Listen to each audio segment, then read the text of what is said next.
台湾看世界来看日本的消息，日本thiết立关的这个关山市本来因为山地作乱真苦恼。 在地人呢脑筋真好，想讲掠山地来做料理，想到反应真好，和在地人决定讲要推广山地肉，希望和这个山地肉各种的料理变成关山市的一个大特色。 肉接济野猪仔肉，不管是做卤肉饭，或者是肉干，拢互人看到脆软脆脆的。这是青有关关山市研发的特色料理。思った以上になんかイノシシの肉がすごく美味しくて、結構リピーターさんも多くて。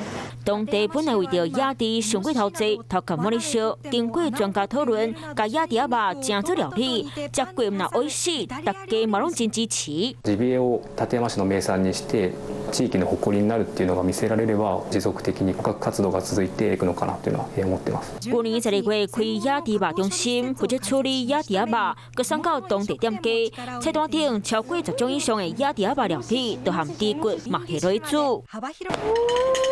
イノシシの旨味がじゅわじゅわと出てきて、すっごい美味しいです。做咸的滋味赞，野猪仔肉可以当做甜的。これはいちごのジャムですね。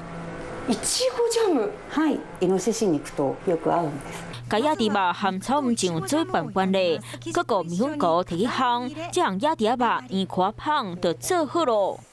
ジビエ自体初めてなんですけど、食べやすい甘みもあるので、新しいというか美味しいですね。すごいむしゃむしゃ何も言わずに食べて。